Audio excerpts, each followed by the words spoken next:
Guys, आज की कहानी में है ड्रामा, पॉलिटिक्स, देशभक्ति और थोड़ा सा फिल्मी तड़का। क्योंकि जब दिलजीत दोसांझ ने अपनी अपकमिंग फिल्म सरदार जी 3 में कास्ट किया पाकिस्तानी एक्ट्रेस हानिया आमिर, पूरा इंटरनेट लिटरली फट गया। अब ये सिर्फ एक कास्टिंग न्यूज नहीं है, this turned into a full blown national debate. तो चलिए करते हैं फुल ब्रेकडाउन, क्या हुआ, क्यों हुआ। सब कुछ शुरू होता है एक इनोसेंट लुकिंग ट्रेलर ड्रॉप से। Title Sardaar ji 3, hero Diljit Dosanjh, heroine Hania Aamir, और बस देखते ही इंटरनेट का रिएक्शन था, wait what, Pakistani actress in a Punjabi film. Comment section में सुनामी आ गई। किसी ने कहा दिस इज बिट्रेयल, किसी ने लिखा रेस्पेक्ट लॉस्ट फॉर दिलजीत, किसी ने तो सीधा बोल दिया बॉयकॉट दिस नॉनसेंस। लेकिन ये बस कास्टिंग की बात नहीं थी, इसके पीछे एक बहुत बड़ा कॉन्टेक्स्ट था। 22 अप्रैल 2025 Pahalgam terrorist attack, 25 Indian tourist शहीद हुए कश्मीर में। इंडिया ने तुरंत रिस्पॉन्स दिया, ऑपरेशन सिंदूर। नाम लिया गया हिंदू ट्रेडिशंस के सिंदूर से, symbol of love and sacrifice. 9 मई को इंडिया ने किया cross border air strike, over 100 terrorist मारने का claim. Atmosphere was tense, emotions were raw, देश गुस्से में था। हानिया ने एक वेग नो क्लियर स्टैंड वाला पोस्ट डाला। FWICE federation of western India cine employees ने तो क्लियर बोल दिया Pakistani actors equals to banned in India. हमने सुना कि वो फिल्म को कहीं और रिलीज कर रहे हैं इंडिया से बाहर। यदि वो ऐसा करते हैं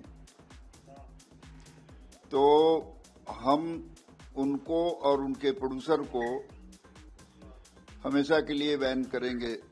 जो इस बात पर तैयार हो कि मैं पाकिस्तान में रिलीज कर दूंगा, फॉरेन कंट्री में रिलीज करूंगा, वो हमारे लिए देशद्रोही से कम नहीं है। तो जब वही एक्ट्रेस इंडियन पंजाबी फिल्म में दिखी, लोगों का गुस्सा डबल हो गया। पब्लिक आउटरीच के बाद CBFC ने डायरेक्ट एक्शन ले लिया। सरदार जी 3 को इंडिया में सर्टिफिकेशन ही नहीं मिला। यस, इंडिया में रिलीज होने का सवाल ही नहीं बनता। फिल्म अब सिर्फ ओवरसीज रिलीज हो रही है, UK, Canada, Australia, even Pakistan. Film workers association ने ओपन लेटर लिखा डिमांडिंग दिलजीत एक्सप्लेनेशन। उनका कहना है ये सिर्फ एक कास्टिंग चॉइस नहीं है, ये नेशनल सेंटिमेंट का इशू है। दिलजीत में लगे एलिगेशंस, देशभक्ति की बेइज्जती, शहीदों की कुर्बानियों का मजाक, इंडियन ऑडियंस के इमोशंस का इंसल्ट। लेटर में ये तक लिखा गया, PM से रिक्वेस्ट की जाती है कि इनके पासपोर्ट्स सीज किए जाए और उनकी इंडियन सिटीजनशिप कैंसिल हो। नेटिजन्स पूछ रहे हैं क्या हमारे आर्टिस्ट के लिए करियर देश से बड़ा हो गया है? और तब शुरू हुए वायरल हैशटैग्स, बॉयकॉट सरदार जी 3, दिलजीत कंट्रोवर्सी। अब सब दिलजीत का स्टेटमेंट का वेट कर रहे थे और भाई ने डाल दिया एक क्रिप्टिक सा इंस्टाग्राम स्टोरी। कैप्शन था censored before release, referring to his long delayed film Punjab 95। Directly ना हानिया का मेंशन, ना कंट्रोवर्सी का नाम, बस एक डिप्लोमेटिक साइलेंस। फैंस ने बोला bro we wanted a clarification, not a UN peace speech.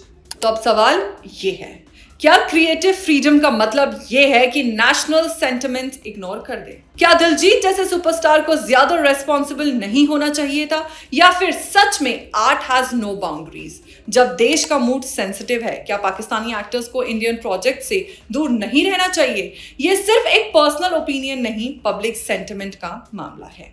तो अब डिसीजन आपका है, क्या दिलजीत गलत थे या मिसअंडरस्टूड? क्या हानिया की कास्टिंग बोल्ड थी या इनसेंसिटिव? क्या फिल्म मेकर्स को नेशनल मूड का ख्याल रखना चाहिए? मुझे कमेंट्स में बताओ, क्या सरदार जी 3 डिजर्व करती है बॉयकॉट या एक सेकंड चांस?